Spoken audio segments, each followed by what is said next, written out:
Hey everyone, sorry I haven't uploaded in so long. I've been very busy with schoolwork and stuff. So, I'm going to be doing a tour of the solar power and rainwater harvesting system. Now, it'll look a little different from what I've shown in previous videos, because I made some recent changes. I'm still working on videos of that, but let's start here. This is where it all starts. Water comes in from the roof, and it's collected here. It goes down this pipe, and down into this. This right here is a shingle gravel trap, and what this does is it collects all of the little particles that break out the shingles to keep them from damaging the pump. Then they collect in here, and we can open this up. It's very stiff. I'm going to shut that off, but that way we can flush it out to get rid of all the particles. Goes down that pipe there. So here's the valve box, so we can drain out the pipes during the winter so they don't freeze. This big valve is for the rain barrel, and then that small valve down there is for the pipe that leads to the rain barrel. And then we have a clean out. So there are two valves because we have this. This is to isolate the barrel from the pipe, because if that pipe were to leak, which it did a few months ago, then we don't want it to drain the whole barrel out. So the water would come up here and then go over there, so that way it can't suck water out from the barrel. And down here we have a tank level sensor. More on that later. Here's our barrels. So the reason they're spaced out like this is because we were originally planning to get IBC tanks, but we ended up getting 55-gallon drums instead because the IBC tanks were too expensive. Anyway, so each of these is, as I said, 55 gallons, so we have 110 gallons of capacity total. And then we have some shut-off valves here. And then we have a flexible pipe. That's because these weigh 450 pounds when full, so there's a very high likelihood that it will settle in the future, and we don't want that to break the pipe. And here's the overflow. Let's go look at the pond now. Here's our drainage pond. This is where all of the overflows from the rain barrel go. We just had a bunch of rain, so it's completely full right now. And this pond holds about 3,000 gallons of water. Now, keep in mind that this is a natural pond. This was here before we bought the house. We did not build this. However, we did build this here. This is the overflow. So if the water gets too high, it pours over the top there.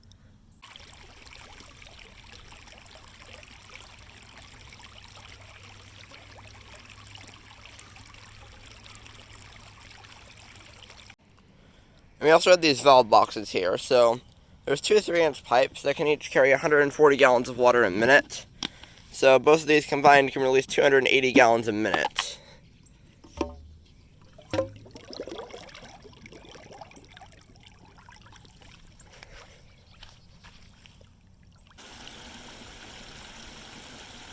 When the pond overflows, the water flows out to the drainage ditch by the street right here.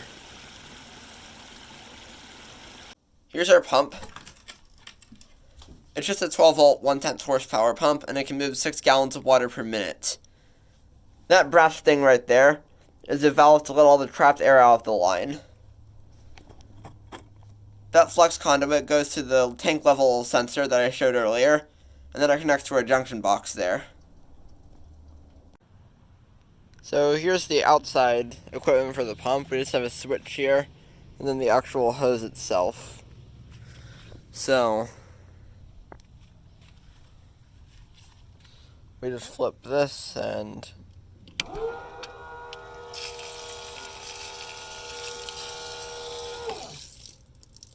there, that's how you operate it.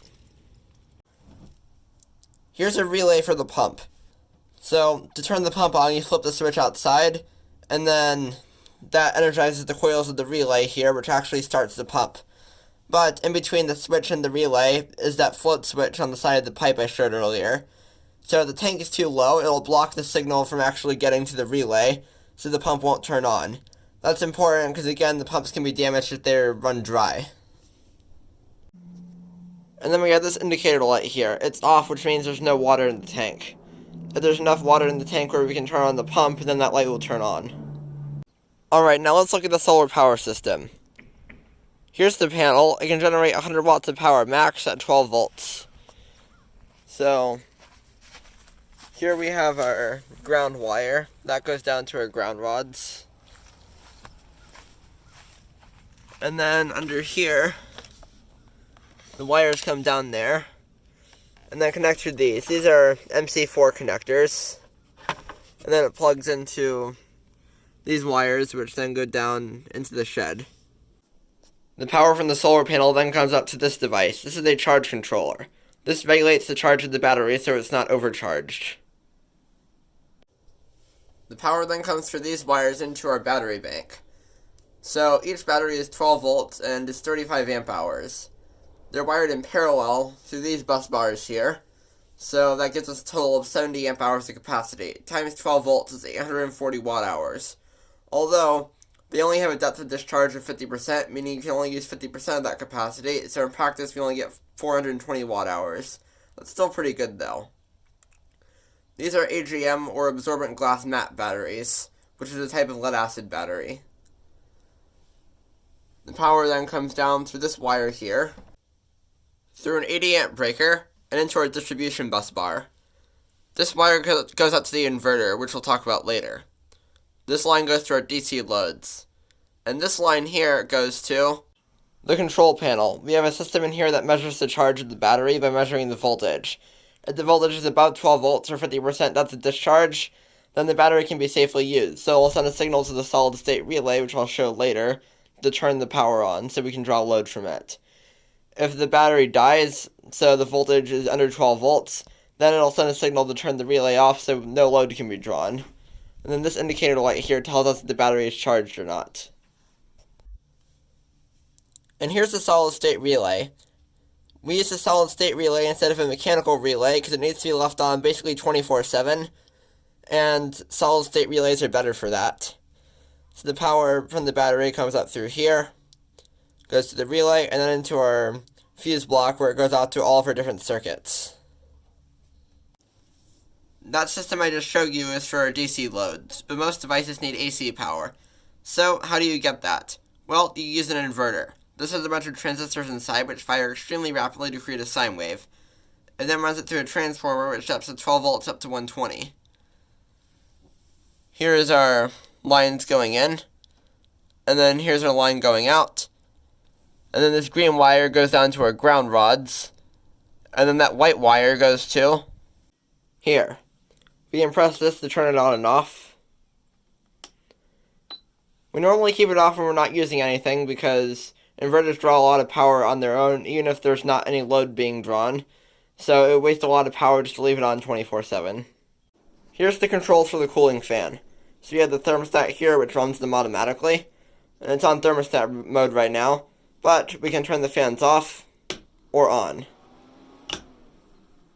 There's one on the side here. And one right here. We have this elbow here to direct the air towards the batteries, otherwise the air would just go straight up and wouldn't cool anything.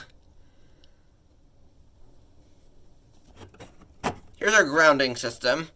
So we have the green wire from the inverter, which connects to the negative bus bar, and the negative bus bar is connected to the ground rods outside to this big copper wire here. Here's our charging station. We have this so we can, charge stuff with our excess power, since the shed doesn't use all of it. We just ran the wire under the window, which, isn't a great way of getting the power in, but we're only dealing with 12 volts and only like an amp or two. A few stats in this project: it can generate about 225 kilowatt hours of electricity per year, assuming the panel on average is generating 75 watts, which is 3/4 of its capacity of a 100-watt panel. The system during the summer typically would produce about 1,000 gallons of water a month, or about 20% of our water usage. Hope you found that interesting. Bye.